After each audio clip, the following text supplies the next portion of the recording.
para que lo administres bien. A continuación intervendremos los 3 miembros del tribunal y tendrás un último turno para contestar a las observaciones que te formulemos y después tendrás la oportunidad de hablar y de la canción. Así que sin más trámites, ahora sí, toda la palabra para ti, así que adelante. Mi tema es los crímenes de genocidio, crímenes de lesa humanidad y crímenes de guerra. Este viene siendo la segunda versión ya de un trabajo que vengo desarrollando. El primero fue la sentencia 214 de 1991 dictada por el Tribunal Constitucional Español, que analicé en la materia que nos impartió el maestro Esquiaga en argumentación jurídica, y que esa sentencia dio al traste con la modificación del Código Penal Español a los fines de introducir el artículo 607 y el artículo 137 en su literal 6b, que es que ya introducen los crímenes de genocidio, de lesa humanidad y de guerra en el derecho interno español. Con relación a nuestro país, ya que estuve hablando de España, nosotros tenemos un código penal que es de 1884, por lo tanto es imposible que esos crímenes estén contemplados en este código, pero sí cursa en el Congreso Nacional desde el 2000 un anteproyecto de ley de modificación de este código para introducir lo que son los crímenes de genocidio, lesa humanidad y de guerra, entre otros aspectos, como es las 3 causales del aborto y otros temas de importancia para la República Dominicana. Ese código fue aprobado en el 2014, pero el Tribunal Constitucional de la República Dominicana anuló ese código en razón de que hubo violaciones constitucionales en cuanto al procedimiento, porque el presidente le hizo unas observaciones. Esas observaciones fueron a la Cámara de Diputados, la Cámara de Diputados acogió esas observaciones, pero en lugar de pasarla a la Cámara de Senadores y agotar el procedimiento legal, la devolvió a la presidencia para fines de ya promulgación y publicación. Pero el procurador fiscal y otras organizaciones como Institucionalidad y Justicia interpusieron una acción de inconstitucionalidad ante el Tribunal Constitucional de la República Dominicana, y ese texto fue anulado. No por las causales que ellos presentaron, porque ellos presentaron las 3 causales del aborto como motivo para que se declarara inconstitucional el código, pero ese aspecto no fue conocido porque había una violación procesal que tenía que ser conocida primero. Por lo tanto, hasta ahora seguimos con el código de 1884, pero gracias a Dios y a nuestra Constitución, que tanto en el artículo 26 como en el artículo 74, la República Dominicana es parte de la comunidad internacional y por tanto está apegada a todos los que son los convenios y tratados internacionales y al derecho internacional americano. Y en nuestro Código Procesal Penal actual se prevén ya los crímenes de genocidio, de lesa humanidad y de guerra. En el artículo 49 y el artículo 56 le da competencia a los tribunales dominicanos para conocer de estos crímenes. También prevé en el artículo 155 la cooperación internacional con relación a estos tipos de crímenes, donde tanto los jueces como los fiscales estamos en el deber de cooperar en todo lo atinente a cualquier solicitud que se nos haga con relación a algún criminal de guerra, de lesa humanidad o de genocidio que se encuentre en nuestro territorio. Tenemos competencia para juzgarlo aquí, pero también tenemos el deber de cooperar con el derecho internacional y hacer todos los trámites correspondientes para que esa persona pueda llegar al tribunal que ha de juzgar su caso. Al abordar este tema lo hemos tomado porque lo consideramos de extrema importancia debido a la gravedad de estos crímenes, de los crímenes de genocidio, de lesa humanidad y de guerra. Nuestros objetivos principales es presentar la mayor claridad posible las circunstancias que dieron al traste a la definición y sanción de los crímenes de genocidio, de lesa humanidad y de guerra. También determinar el comportamiento de las organizaciones internacionales frente a estos crímenes y también difundir la historia a las futuras generaciones.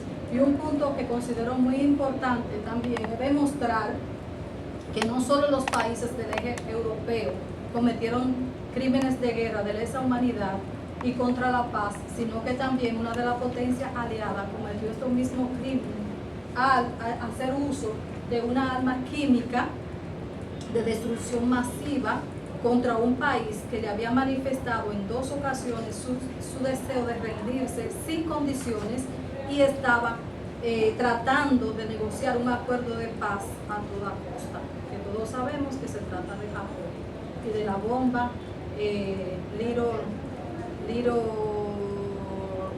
la bomba atómica, que la primera fue en Hiroshima y la segunda fue en Nagasaki el 6 y el 9 de septiembre de agosto de 1946.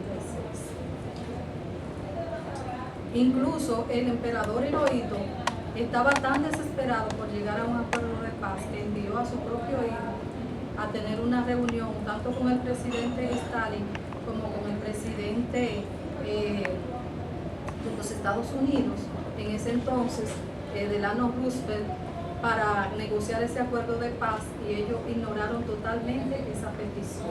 Y lamentablemente, con el interés de ganar territorio para llegar al Oriente Medio, ¿verdad?, para llegar a Irak y a esos lugares, ellos como quiera ignoraron esa solicitud de que ellos querían deponer las armas, querían rendirse para que no se detonara la bomba atómica, pero lamentablemente se detonó y murieron 246,000 personas, mayormente civiles. O sea, que no se trataba de un ataque de guerra, sino ya eso constituía un verdadero genocidio.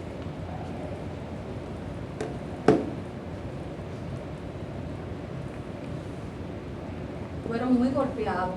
Bueno, aquí yo hago un paralelismo entre la Primera Guerra Mundial y la Segunda Guerra Mundial. En la Primera Guerra Mundial murieron 10 millones de personas, hubieron 20 millones de heridos, 3 millones de mujeres viudas y 6 millones de huérfanos. Ya en la Segunda Guerra Mundial mueren de 40 a 50 millones de personas, de los cuales 18 millones nada más eran de la República Socialista Soviética. De esos 50 millones, 14.5 millones eran civiles. Habían 6 millones de judíos, 5 millones de católicos, 5 millones de protestantes, 3 millones de católicos y medio millón de judíos. Y la forma grande en que fueron estas personas muertas es lo grande, porque fue una matanza sistemática de la forma más cruel y despiadada, por medio de tortura y toda clase de vejaciones y actos inhumanos. Dentro de estos actos inhumanos, incluso se utilizaban esas personas para experimentos científicos, donde se hacían vivisecciones. ¿Qué quiere decir eso? Que le hacían autopsia a personas vivas solo para saber la capacidad que tenían para resistir al dolor. Los personajes más importantes lo tenemos allí, que fue don Adolf Hitler, fue Hermann Göring, no puedo leer bien, pero ya están ahí, sí, la persona más. Los países más golpeados fueron los judíos, los checos, los noruegos, Rusia y los gitanos y Luxemburgo. Esos fueron los países más golpeados. Seguimos. Los países que componían el eje europeo está Alemania, Italia, Hungría, Roma, Bulgaria, Eslovaquia, Croacia y Japón. ¿Qué sucede? Que actualmente nada más se habla de la Alemania nazi, ¿no? Que la Alemania nazi cometió holocausto donde murieron 14 millones de personas, pero no se mencionan los países aliados, que fueron en gran parte los que facilitaron que eso ocurriera. Allí está la bomba Little Boy, que fue la que se detonó en Hiroshima, y la bomba Fat Man, que fue la detonada en Nagasaki. Seguimos, porque ya entremos a la configuración jurídica. Aquí tenemos la configuración jurídica de los crímenes de lesa humanidad. Aquí yo lo que pretendo establecer con detalles todos los procesos y todos los convenios que se tuvieron que realizar, crear para prevenir, sancionar y para definir, prevenir y sancionar los crímenes de genocidio de lesa humanidad y los crímenes de guerra, así como los principios que gobiernan todo lo que tiene que ver con esos crímenes y doctrinas y jurisprudencia. Seguimos. Entonces, por ejemplo, aquí tenemos el primer instrumento jurídico surgido para sancionar, para definir y sancionar los crímenes de lesa humanidad, crímenes de guerra y crímenes contra la paz, que fue la Carta de Londres del Tribunal Militar Internacional de Nuremberg del 8 de agosto de 1945. Ese instrumento jurídico, que fue el primer instrumento jurídico internacional para juzgar esos tipos de crímenes, es un instrumento que vale la pena estudiar y analizar, porque es tan completo y yo diría casi perfecto, que hoy hay muchas legislaciones que quedan muy lejos de lo que contiene ese instrumento jurídico. Incluso a través de ese instrumento jurídico se logró que se realizara un juicio justo, apegado a todas las garantías constitucionales a favor de los imputados o de los que estaban siendo juzgados. Ese instrumento jurídico establecía que iban a haber 4 jueces, pero esos 4 jueces tenían 4 sustitutos y esos sustitutos tenían que comparecer a todas las audiencias. ¿Con qué fin? Que si un juez por cualquier razón no podía subir a la audiencia, hubiera un sustituto inmediato para que esa no fuera una razón de detener el juicio.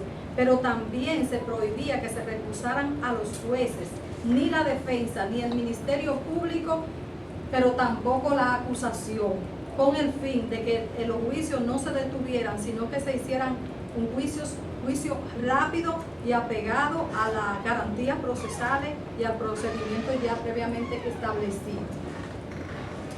En estos juicios, cuando el fiscal depositó el acta de acusación, por primera vez estableció el crimen de genocidio, pero este crimen no pudo ser juzgado porque no constituía un tipo penal todavía, porque la Carta de Londres solo tipificaba lesa humanidad, crímenes de guerra y crímenes contra la paz. El genocidio hasta ese momento era una palabra desconocida, no formaba parte del arsenal penal existente a nivel internacional ni a nivel local, sino que a pesar de estar en la acusación, la sentencia que se dio con relación a los juicios de Nuremberg, que contiene 160 páginas, en ninguna de ellas se menciona la palabra genocidio, pero era porque todavía no constituía un tipo penal. A pesar de que Rafael Lemkin hizo todo lo posible porque se incluyera, no se incluyó. ¿Por qué? Porque debía de respetarse el principio de legalidad. Y como no estaba configurada como un tipo penal, no podía constar en la sentencia. Entonces, luego está la carta, esa misma carta del Tribunal Militar Internacional de Nuremberg también se utilizó para los juicios de Tokio de 1946 a los criminales de guerra de Tokio, bajo el mismo procedimiento también. ¿Qué trajo como consecuencia esos juicios? Bueno, en el primero 12 personas fueron condenadas a pena de muerte, 4 fueron condenadas a cadena perpetua, 3 fueron condenadas a prisión de 10 a 20 años y 3 fueron absueltas en el primer juicio. Luego de ese juicio se celebraron 12 juicios más. El juicio de los doctores, el juicio de los jueces, el juicio de los ministros, entre otros. En esos juicios también se aplicaron pena de muerte, pena de 10 a 20 años. También hubieron personas absueltas y otras que no fueron condenadas debido a que tenían problemas psiquiátricos que no podían soportar los rigores de un juicio y por tanto fueron dejados fuera del juicio. Esos juicios, después del primero, lamentablemente por razones políticas y por el tiempo, esos juicios se fueron desacreditando poco a poco y las condenas, a pesar de que las personas eran condenadas, muchas salieron absueltas por motivos políticos y negociaciones circunstanciales que se dieron, porque como todos sabemos, en la cúpula nazi habían personas muy inteligentes, entre ellos habían personas que eran premio Nobel y científicos de muy alta calidad y prefirieron mejor tomarlo para continuar los procesos ya científicos que se habían iniciado, como es la bomba atómica. Y vivieron en los Estados Unidos toda su vida sin ningún problema. Con relación a los crímenes de genocidio, la Asamblea General de las Naciones Unidas, el 9 de diciembre de 1948, aprobó la Convención para la Prevención y Sanción del Genocidio. Esta convención ha sido aprobada, ¿verdad?, y firmada. Se han adherido a ella 150 países en el 2019, nada más faltaban 45, la República Dominicana firmó, por lo que nada más quedan 44, y el presidente de la Asamblea General de las Naciones Unidas hizo un llamado a los países que todavía no se han adherido a ella, que lo hagan para que esta convención adquiera un carácter universal, o sea, que se convierta en un instrumento universal. Luego tenemos el Estatuto de Roma, que es por medio del cual se crea el Tribunal Penal Internacional, que es el más joven de todos, porque es de 1998, pero me gusta mucho porque tiene un procedimiento muy interesante. En él se prevé la organización de la Corte, el procedimiento, la opinión consultiva de la Corte, y también prevé cómo va a ser reformulado. Con relación al Estatuto de Roma, ellos también, el Estatuto de Roma, ellos tienen también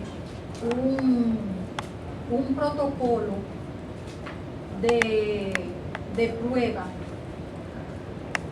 un protocolo, sí, para el procedimiento y la prueba, que es el que acompaña al estatuto y es el que establece cómo están compuestos los tribunales, la secretaria, todos los juramentos, porque todos tienen que prestar juramento, cuáles son sus responsabilidades, todo dentro de la corte, e incluso cuando alguien se inhibe, también eso lo provee. Seguimos adelante. Con relación a la Unión Europea, tenemos la decisión marco del 2008 de la Unión Europea, que también es un instrumento jurídico que también prevé, define, sanciona los crímenes de genocidio y de lesa humanidad. El artículo 607 y 137 bis del Código Penal Español también lo sancionan. Seguimos adelante. Entonces ya tenemos aquí el artículo 2 de la Convención, que es donde se establece en qué consiste el genocidio, que consiste en la matanza, ¿verdad? Matanza de los miembros de un grupo, lesiones graves, sometimiento intencional, medidas destinadas a impedir los nacimientos, traslado de personas, entre otras. Ese se establece en el artículo 2 de la Convención. La mayoría de los países que han asumido la Convención en sus códigos penales han copiado textualmente ese artículo 2 de la Convención para definir el genocidio. Para definir el genocidio.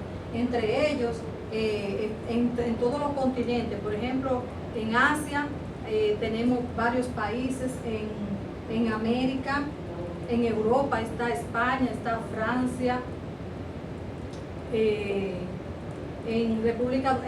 aquí en América está Estados Unidos, está Cuba, está República Dominicana, entre otros países que yo lo detallo todo aquí en el trabajo. Las penas son muy importantes porque, por ejemplo, mayormente en los países de África, las penas son penas de muerte. También en los países musulmanes, las penas son de muerte. En Estados Unidos la pena es de muerte. En España no. En España la pena va de prisión de 10 a 20 años. Hay penas que van de 20 a 50 años. Por ejemplo, aquí en República Dominicana será de 30 años. No contempla pena de muerte. En los países de América no se contempla la pena de muerte, con excepción de Cuba. Y vas hablando de 20 minutos. Ay, sí. Entonces, aquí tenemos los crímenes de lesa humanidad, que los crímenes de lesa humanidad son casi iguales que los crímenes de genocidio, lo único que los crímenes de genocidio son crímenes más agravados. Los genocidios vienen constituyendo una agravación de los crímenes de lesa humanidad. Aquí en lo de lesa humanidad están también los ataques, los asesinatos, los exterminios, la esclavitud, pero también la tortura. Entonces ahí cuando abordamos ese tema, nosotros abordamos una sentencia de tortura de un caso que se dio en México, donde la policía, tanto de estatal como la Policía Federal, que cometieron tortura por motivo de género contra 11 mujeres, y ese caso llegó a la Corte Interamericana de Derechos Humanos y México fue condenado por esa situación. Aunque México aceptó los cargos, quiso decir que había sido un acto ultra vires de los militares, pero la Corte Interamericana determinó que no, que México era responsable porque no tenía un procedimiento establecido para este tipo de arresto. Continuamos. Entonces aquí ya vemos los crímenes de guerra, que los crímenes de guerra tienen que ver con el cuidado de las personas ya una vez están en la guerra, que han sido heridos o que están enfermos y que necesitan la protección internacional. Están configurados en los convenios de Ginebra de 1949, que son 4 convenios, que lo voy a detallar específicamente lo que establece cada uno, pero estos convenios de Ginebra dan inicio a lo que es el derecho internacional humanitario, porque se trata específicamente de asuntos humanitarios, tanto con relación a los civiles que se encuentran en la guerra, como los militares que están en guerra y que por una u otra razón ya no pueden continuar en combate, y también los que están en alta mar o que ya son náufragos y que necesitan la ayuda internacional.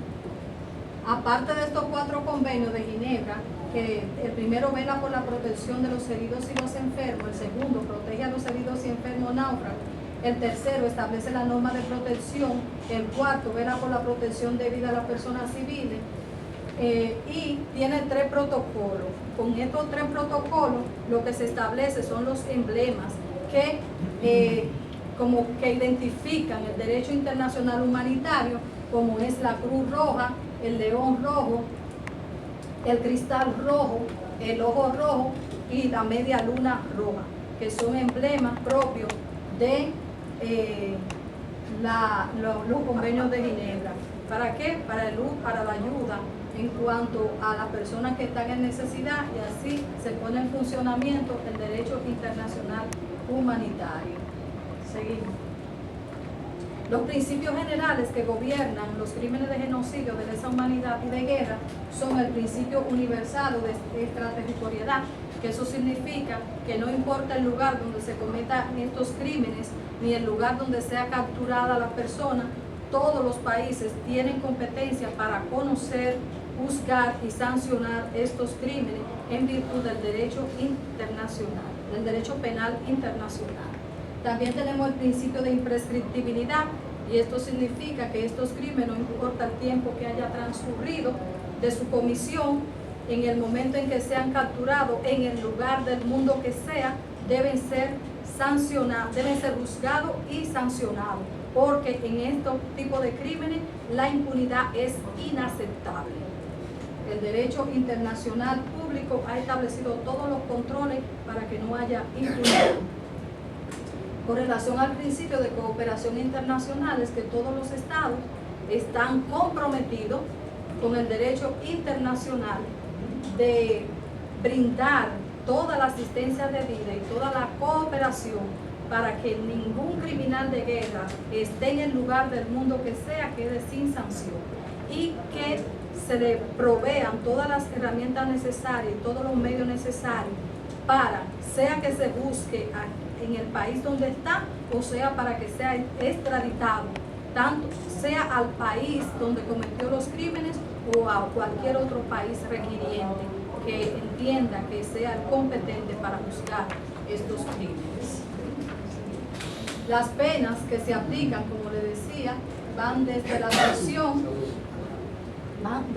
prisión a cadena puede ser prisión de 10 a 20 años, cadena perpetua, prisión de 10 a 50 años y también la pena de muerte, que casi siempre o en principio se ejecutaba mediante la horca. Los primeros criminales de guerra que fueron juzgados y sentenciados a muerte fueron ahorcados. La horca empezó en horas de la madrugada. Y el primero en ser ahorcado fue el ministro de Relaciones Exteriores del gobierno del partido nazi. Aquí tenemos los tribunales que están facultados para juzgar estos crímenes. Tenemos el primer tribunal internacional, que fue el Tribunal Militar Internacional de Nuremberg, que fueron donde se juzgaron los primeros criminales de guerra de la Alemania nazi. Entonces ahí conforme a la Carta de Londres, se estableció cuáles eran los crímenes a juzgar, cuál era la composición del tribunal, cuáles eran las penas que se iban a aplicar y también que esos crímenes son imprescriptibles. Y aparte de eso está la Convención de Imprescriptibilidad de los crímenes de genocidio, lesa humanidad y crímenes de guerra. También tenemos el Tribunal Internacional Militar creado el 8 de agosto de 1945, que ya le hablé de eso, que fue el primer tribunal creado para juzgar estos crímenes. Está la Corte Penal Internacional, creado por el Estatuto de Roma, de julio de 1918, que tiene la regla de procedimiento y prueba, que es un instrumento extremadamente interesante,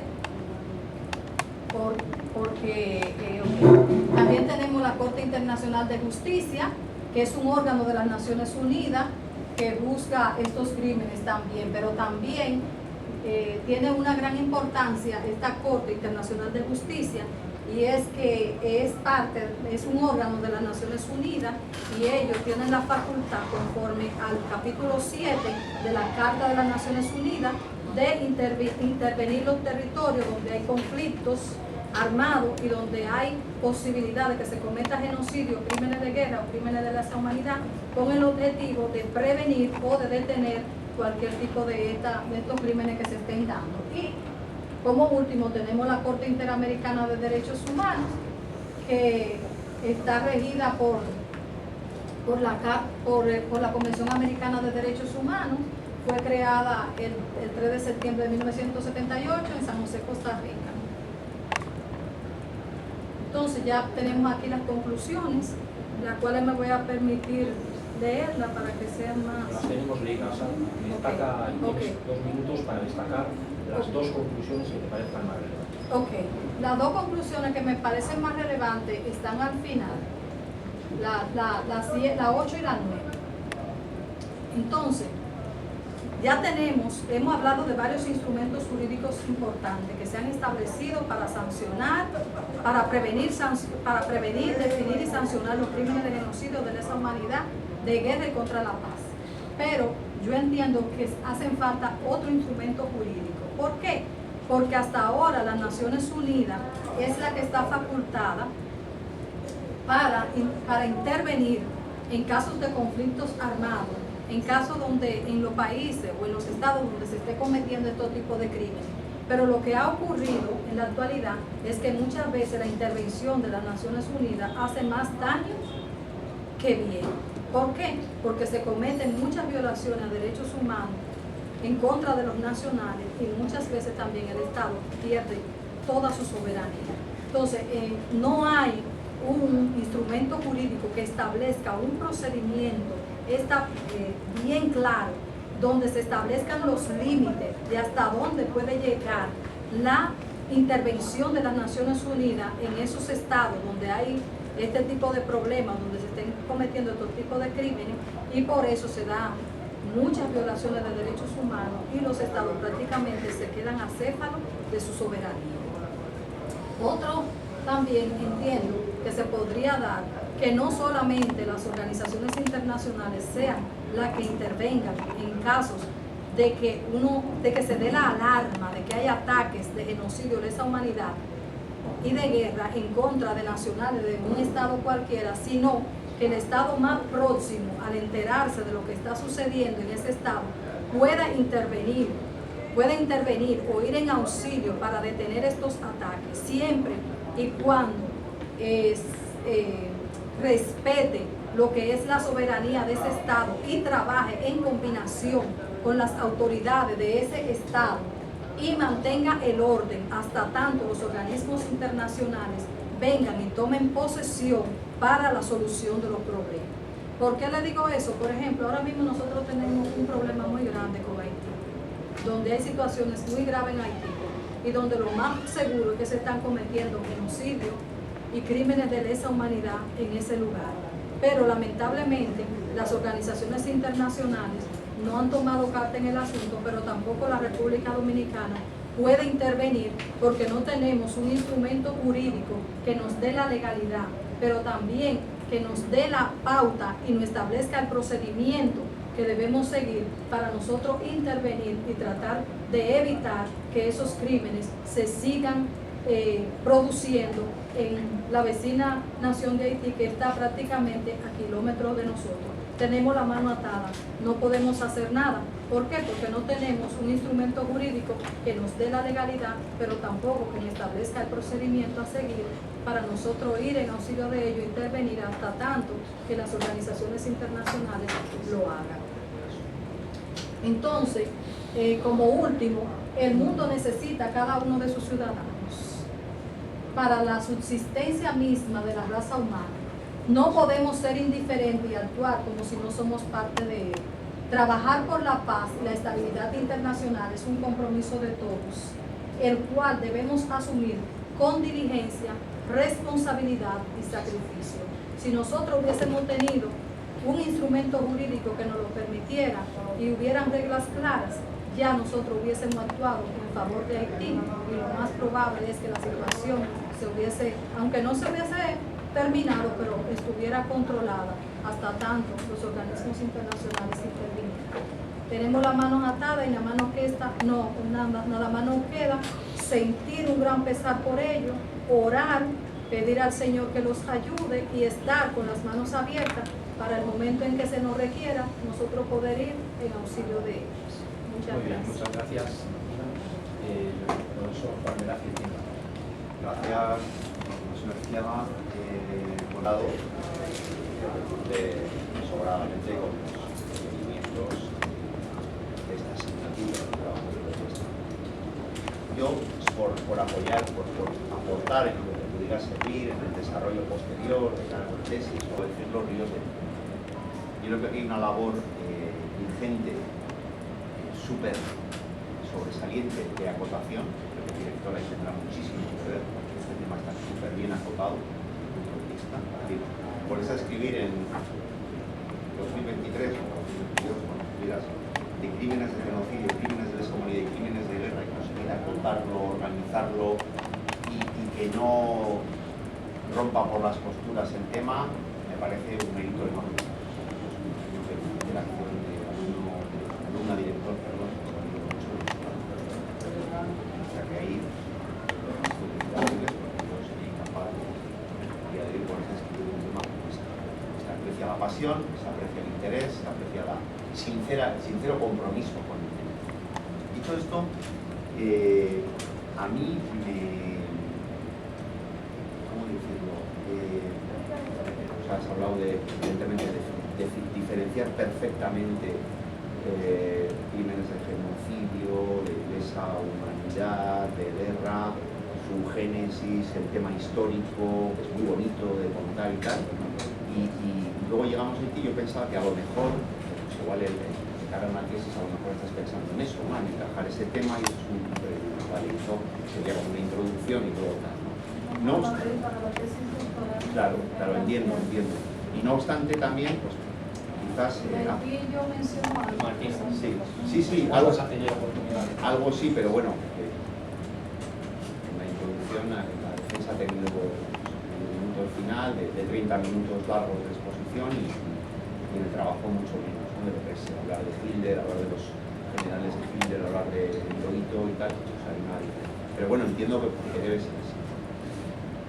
De cara a luego, quizás como sugerencia, pues estando en América, pues hoy es 11 de septiembre, por ejemplo, asalto de la moneda, Chile, dictaduras reconocidas por todo el mundo como dictaduras, con juicios posteriores por delitos ideológicos políticos, un tanto raciales, pues se han producido unas cuantas, ¿no? Y hoy es el aniversario de una de ellas, entonces, bueno, pues igual incorporar algo de eso para acercar el tema a América, ¿no? Pero bueno, como sugerencia, no sé, también veo bien que a lo mejor esto sea la base teórica inicial para un trabajo para hablar de estos posibles eventuales crímenes en el vecino país, ¿no? Puede ser así.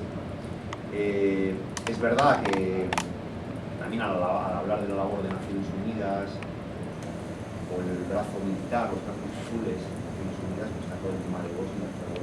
Me ha parecido en la explicación, no en el texto, que a la hora de comparar los crímenes en la Segunda Guerra Mundial se unía en un hilo conductor demasiado breve el genocidio judío, digamos, por parte de los nazis, y la bomba, y es un tema que nos puede llevar a debatir y tal, ¿no? Pero yo ahí creo que desde un punto de vista jurídico, uno es genocidio, porque es la exterminación sistemática de una raza, además de otras como los gitanos, también como otra serie de minorías homosexuales y tal, pero fundamentalmente contra los judíos. Y luego está el crimen de guerra, podríamos decirlo así, que es el exterminio, el romper las reglas que se pusieron precisamente después de la Segunda Guerra Mundial, porque antes no existían tan detalladas como fue tirar una bomba atómica para acabar una guerra, supuestamente, pero exterminando a muchos millones de personas y con consecuencias continuas. No sé, igual el hilo conductor ahí entre uno y otro pues ha sido en la explicación, o yo igual me lo he tomado así,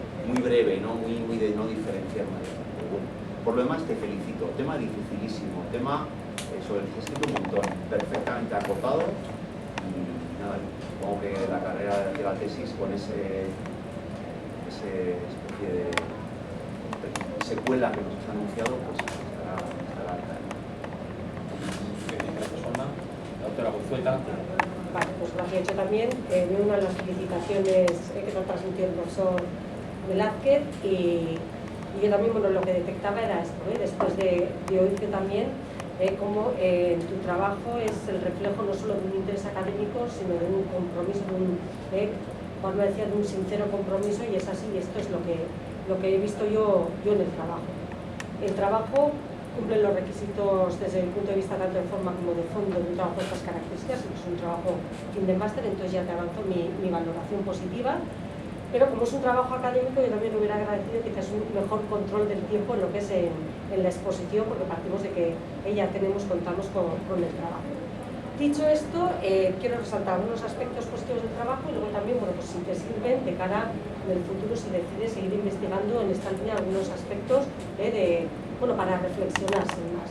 Entonces, como aspectos positivos, a mí me ha parecido el esquema, que es un esquema muy claro pero muy apropiado, que es fruto seguramente de ese acotamiento, de un buen acotamiento, que como decía mi compañero, que antes seguro que ha tenido mucho que ver también la ayuda o esa relación con el director. Entonces, debido a ese claro acotamiento, siendo tan difícil, tan amplio el tema, creo que el esquema es muy claro, ¿no? Son los antecedentes, la regulación jurídica y luego lo que es la parte orgánica, o sea, decir, los tribunales que intervienen cuando se produce cada uno de estos tres tipos delictivos. Creo también lo quiero redactar, que es un trabajo que está bien redactado, a mí me ha gustado leerlo, y creo que eso también es de agradecer en un trabajo al final de esta extensión y estas características. No es un trabajo descriptivo, creo que están bien hiladas las citas, y creo que hay una solidez doctrinal. También agradezco esas referencias al derecho comparado, porque creo que siempre poner la mirada, ¿no? en el derecho comparado pues puede aportar y resulta interesante. Era un trabajo lo ha dicho el profesor Velázquez, difícil porque ahí además tenías que manejar distintas categorías, ¿no? Esa interdisciplinariedad del derecho penal, derecho procesal, derecho internacional. Bueno, yo creo que al final el resultado lo has hecho de manera solvente. Bien, como áreas de mejora, como digo, esto es un trabajo académico, entonces lógicamente el fondo es muy importante, pero también la forma. Entonces te quería apuntar, porque es verdad que me ha resultado en el trabajo mucha transcripción literal de artículos, pero bueno, conviene en este caso entrecomillar.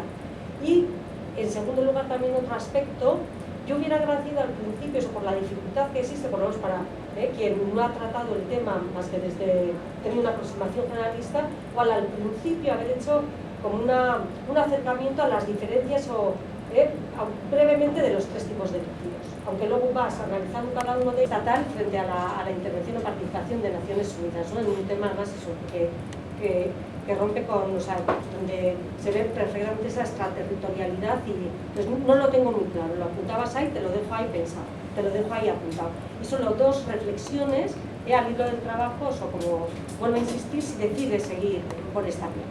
La primera es, ¿no? Y en la conclusión tú aludes al concepto de raza. En este sentido, ¿no? ya hay teorías que dicen que al final hay una única raza, o sea que esto es un constructor social, que no hay una base científica para hablar de la raza. Entonces, que te y a generar distintas categorías, distintos colectivos, ¿no? Existe una única raza, con lo cual eso al final es a lo que nos lleva al racismo y a este tipo de categorías. Entonces, bueno, que te replantees quizás esto si sigues trabajando en esta línea. Y dos, es verdad que tanto en el trabajo como en la exposición, que es otra de las reflexiones, aludes al hablar de los crímenes de lesa humanidad del caso de la sentencia mexicana referida a mujeres. Entonces yo cuando leí el trabajo me parecía que también, bueno, al final los trabajos son de uno mismo, por supuesto, ¿no? Y esa perspectiva es la válida, ¿no? Que también la que lee el trabajo, esta línea, que replantearas o le dieras un hueco, a mí me parece, a la perspectiva de género respecto a estos catalogados crímenes de guerra, crímenes contra la humanidad, ¿no? Porque nos conocemos también que se utiliza como arma de guerra, como estrategia de terror, ¿no? Esta es una reflexión que sería seguramente si yo hiciera el trabajo, lógicamente no estoy en tu perspectiva. Pero te vuelvo a felicitar por el trabajo realizado. Muy bien, gracias, Juana. Bueno, pues yo brevemente, porque todo después de la comunicación tan intensa que hemos tenido durante estos meses, pues las observaciones, los comentarios que os he formulado, ha sido justo y muy fácil trabajar contigo durante todo este tiempo y desde luego, como te he dicho tantas veces, todo el mérito es tuyo y por así lo tienes que sentir. No obstante, bueno, te doy todos, sobre esto hemos hablado mucho y me queda todavía una cierta sensación de desorden. Creo que en la presentación que has hecho ha quedado ordenadas algunas cosas que en el texto están un poco dispersas aquí y allí. Yo creo que está todo, pero no hemos conseguido, y ahí sí me incluyo yo, que digamos una sistematización y la sistemación fuera más fuerte, ¿no? Por ejemplo, me parece que era Juana la que te comentaba, al final yo también tengo la sensación de que tendría que haber habido una parte inicial que hablara de los tres delitos y una parte final también sobre los tres delitos, ¿no? Fundamentalmente para ver qué tienen en común y qué los diferencia, ¿no? Lo has resuelto muy rápido diciendo, bueno, pues son parecidos, hay alguna, pero ¿qué tienen en común estos tres delitos? ¿Por qué los abordas conjuntamente? Y luego a partir de ahí ver las diferencias de cuáles son. Yo, por supuesto, el trabajo es tuyo y yo he dirigido incluso tesis doctorales con las que no estoy de acuerdo. Y hay algunas cosas en tu trabajo con las que no estoy de acuerdo. Pero eso es la naturalidad de la relación académica. Me parece que tienes una fe excesiva jurídica, una fe jurídica excesiva en los tribunales de Nuremberg, con todo lo que fue lo que derivó de la Carta de Londres, ¿no? Yo creo que ya hablabas de que se respetaron escrupulosamente todos los procesales básicos, no existen. Si a eso le añades que al final resultó que fue un juicio de los Estados Unidos, solo de los Estados Unidos, se respetó escrupulosamente. Es verdad que hubo resultados sorprendentes, como podrías proponer.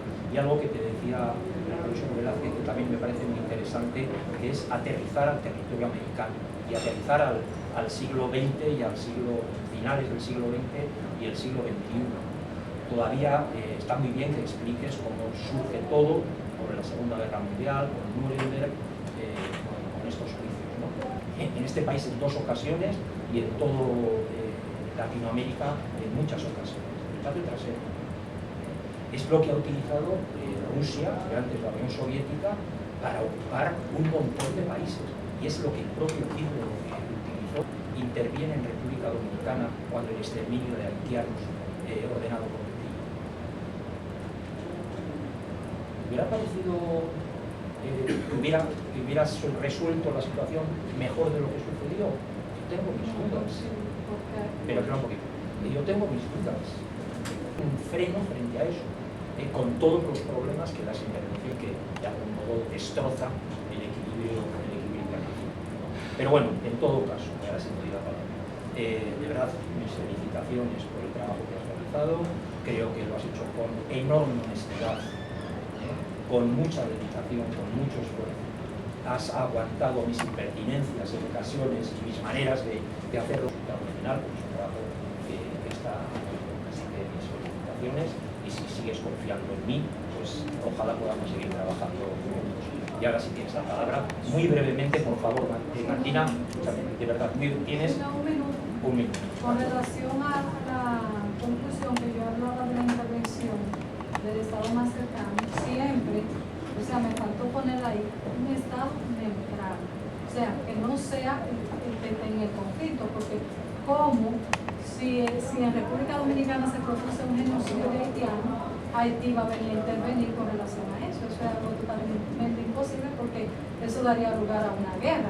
Entonces, tiene que ser un Estado neutral, que esté cercano, que pueda mediar y poner freno para que no se sigan produciendo ese tipo de genocidio, o sea, ese tipo de crímenes.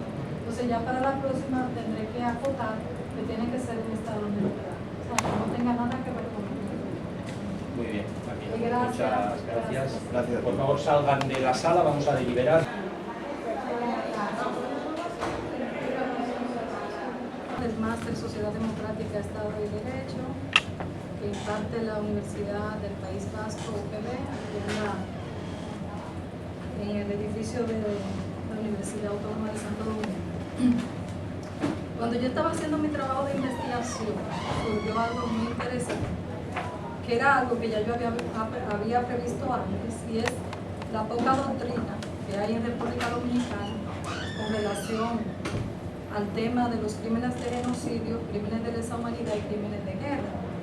Y esto se debe esencialmente a que nosotros tenemos un código penal de 1800. Espérate, tranquila. No te pongas, estás hablando ya de